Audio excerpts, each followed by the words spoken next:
പ്രശാന്ത് ഏട്ടാ, ഇന്ത്യയുടെ സ്വാതന്ത്ര്യ സമര ചരിത്രത്തിൽ ഏറ്റവും കൂടുതൽ നമ്മളൊക്കെ ബഹുമാനിക്കുന്ന ആവേശമായിട്ടുള്ള ഒരു നേതാവാണ് അല്ലെങ്കിൽ ധീര വിപ്ലവകാരിയാണ് ഭഗത് സിംഗ് എന്ന് പറയുന്നത്.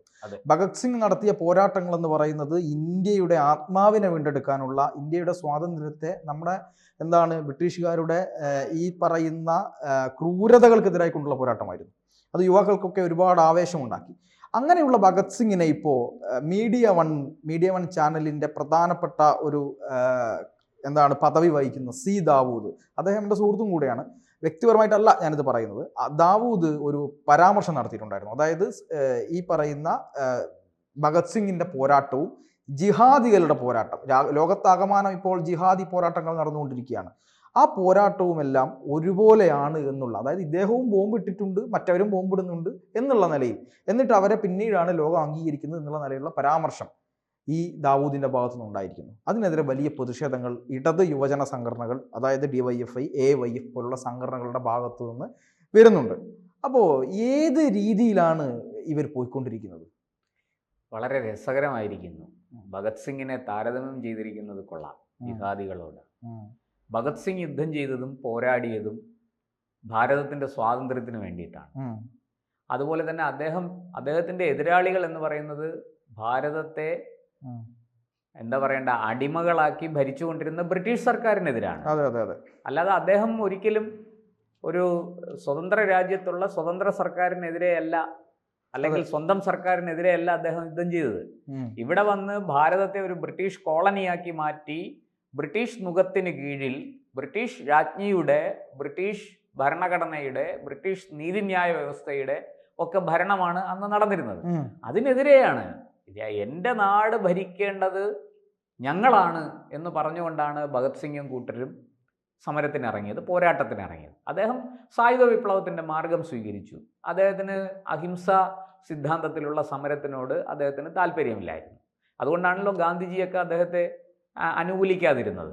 അതവിടെ നിൽക്കട്ടെ. പക്ഷേ സ്വാതന്ത്ര്യ സമര കാലത്ത് തന്നെ, അക്കാലത്ത് തന്നെ ഭഗത് സിംഗ് തൂക്കിലേറ്റപ്പെടുമ്പോൾ പോലും ഈ ബ്രിട്ടീഷ് പാർലമെന്റിൽ ബോംബെറിഞ്ഞു എന്നുള്ളതാണ് അദ്ദേഹത്തിനെതിരായ കുറ്റം. കാക്കോറി ട്രെയിൻ കൊള്ള കേസ്, അതുപോലെ ഇൻസ്പെക്ടർ സാൻഡേഴ്സിനെ വധിച്ച കുറ്റം, ഇങ്ങനെ നിരവധി കാര്യങ്ങളുണ്ട്. ഇതിൻ്റെ എല്ലാം പശ്ചാത്തലം നമ്മൾ പരിശോധിച്ചാൽ മനസ്സിലാകും, ഇത് സ്വാതന്ത്ര്യ സമരവുമായി ബന്ധപ്പെട്ട് നടന്നതാണ്. അല്ലാതെ ഭഗത് സിംഗ് വ്യക്തിപരമായ വിഷയങ്ങൾ തീർത്തതോ ഏതെങ്കിലും ഒരു മതത്തിന്റെ സ്ഥാപനത്തിന് വേണ്ടിയിട്ടോ മതത്തിന്റെ വിജയത്തിന് വേണ്ടിയിട്ടോ മതഭരണം വരണമെന്നോ ഉദ്ദേശിച്ച് ചെയ്തതല്ല അദ്ദേഹം. അങ്ങനെ ഒരു ലക്ഷ്യവും അദ്ദേഹത്തിന് ഇല്ലായിരുന്നു. അദ്ദേഹം തികച്ചും ഒരു സ്വതന്ത്രവാദിയായിരുന്നു. സ്വാതന്ത്ര്യത്തിന് വേണ്ടിയിട്ടാണ് അദ്ദേഹം പോരാടിയത് മുഴുവൻ. ഇവിടെ അദ്ദേഹത്തിനെ ബ്രിട്ടീഷുകാർ അന്ന് ജയിലിൽ പിടിച്ചിട്ടു വിചാരണയൊക്കെ നടത്തി. ആ കാലത്ത് തന്നെ ഭഗത് സിംഗ് ജനങ്ങളുടെ, ആബാലവൃദ്ധം ജനങ്ങളുടെയും ചെറുപ്പക്കാരുടെയും ഒക്കെ ആവേശമായി മാറി. അദ്ദേഹത്തിൽ നിന്ന് ഒരുപാട് പേര് പ്രേരണ ഉൾക്കൊണ്ട് സ്വാതന്ത്ര്യ സമരത്തിലേക്ക് വന്നു. ഈ കാര്യങ്ങളൊക്കെ ചരിത്രത്തിൻ്റെ ഭാഗമാണ്. പക്ഷെ ഇവരെ ഇപ്പോൾ സിറിയയിലെയും അഫ്ഗാനിലെയും, അല്ലെങ്കിൽ ഈ പറയുന്ന ഇറാനിലെയും പാലസ്തീനിലെയും ഒക്കെ പ്രശ്നങ്ങളിൽ അവിടെ മറ്റുള്ളവരോട്, അവിടുത്തെ സർക്കാരുകളോടും അയൽ രാജ്യങ്ങളോടുമൊക്കെ ഏറ്റുമുട്ടുന്ന തീവ്രവാദ സംഘടനകളോട് ഉപമിക്കാൻ കാണിച്ച ചങ്കൂറ്റം ചെറുതല്ല. അപാരമായ തൊലിക്കെട്ടി തന്നെ അതിന് വേണം. ചെറിയ തൊലിക്കെട്ടിയൊന്നും പോരാ. ഭഗത് സിംഗിനെ ഉപമിക്കുന്നത് ജിഹാദികളോടാണ് എന്നുള്ളതാണ്. ആരോട്? താലിബാനോട്, ISIS-നോട്, ഹമാസിനോട്, ഹിസ്ബുള്ളയോട്, ഹൂതികളോട് ഒക്കെയാണ്, ലഷ്കർ-ഇ തോയ്ബയോടൊക്കെയാണ് ഈ ഉപമയെങ്കിൽ നമോവാകം ദാവൂദേ, അങ്ങേക്ക് നല്ല നമസ്കാരം എന്നേ പറയാനുള്ളൂ. വെറുതെ അല്ല DYFIയും AIYFും ഒക്കെ രംഗത്തിറങ്ങിയത്. ഇനിയിപ്പോൾ അതിൻ്റെ പുറകെ യുവമോർച്ചയും യൂത്ത് കോൺഗ്രസും ഒക്കെ ഇറങ്ങുമായിരിക്കും. അല്ല, അവിടെയാണ് എൻ്റെ സംശയം. കാരണം ഇത്രയും ദിവസമായിട്ടും ഈ പറയുന്ന യുവമോർച്ചയുടെ ഭാഗത്തു നിന്ന് പ്രതിഷേധം ഉണ്ടാകുമെന്ന് എനിക്കറിയില്ല. അത് നമ്മൾ ഒരിക്കൽ ചർച്ച ചെയ്തതാണ്, അത് യുവമോർച്ചയുടെ കാര്യം.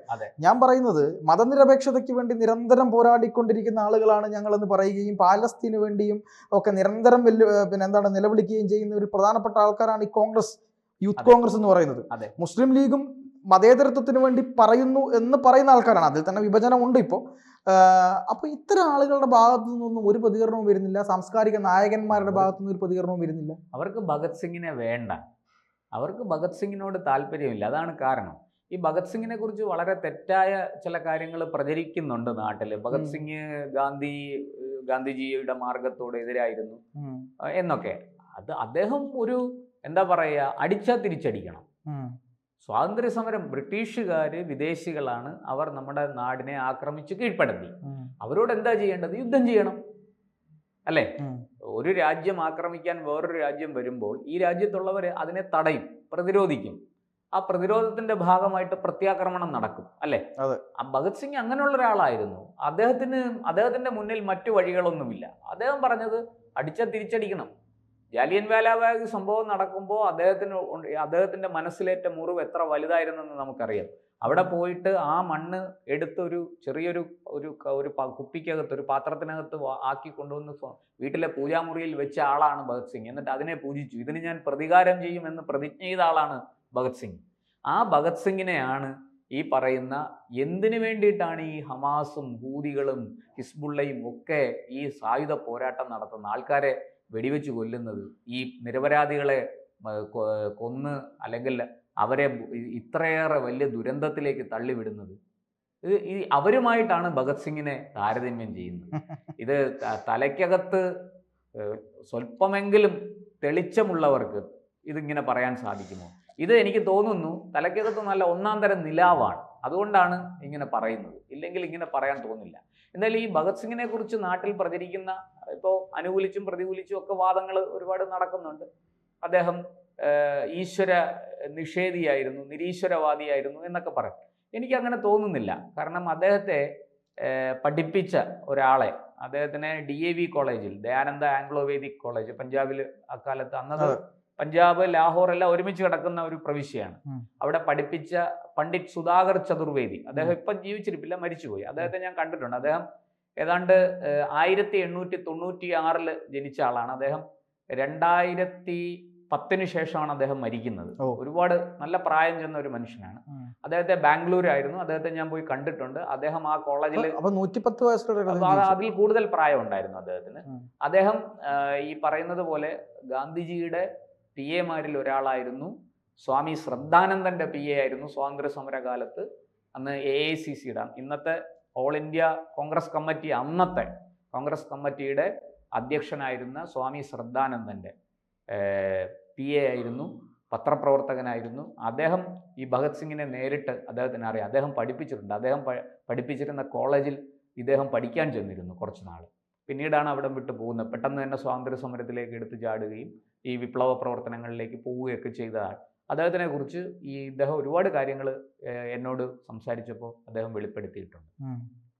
അങ്ങനെ ഈ ഭഗത് സിംഗിനെ കുറിച്ച് ഒരുപാട് നട്ടാൽ കുരുക്കാത്ത നുണകൾ നമ്മുടെ നാട്ടിൽ ഇങ്ങനെയൊക്കെ പറഞ്ഞ് പ്രചരിക്കുന്നുണ്ട്.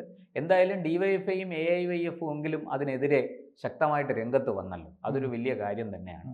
ഭഗത് സിംഗിനെ പോലെയുള്ള രാഷ്ട്രപുരുഷന്മാരെ, ആ വാക്കാണ് ചേരുക. നമ്മൾ മഹാത്മാഗാന്ധിയെ രാഷ്ട്രപിതാവായിട്ടാണ് കാണുന്നത്, അല്ലേ?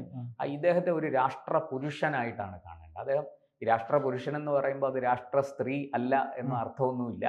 മറിച്ച് രാഷ്ട്രത്തിന് വേണ്ടി സ്വന്തം ജീവൻ ത്യജിച്ച് ബ്രിട്ടീഷുകാരോട് പോരാടിയ ഒരു മനുഷ്യൻ, ഒരു മഹാമനുഷ്യൻ, ഒരു മാതൃകയാക്കേണ്ട, ചെറുപ്പക്കാരുടെ യുവത്വത്തിന് എന്നും മാതൃകയായി ആകുന്ന വിപ്ലവങ്ങളുടെ രാജകുമാരൻ എന്നാണ് അദ്ദേഹത്തെ വിളിക്കേണ്ടത്. അദ്ദേഹം ഈ ദേശീയതയുടെ ഒരു ഉദയസൂര്യനാണ് ഭഗത് സിംഗ്.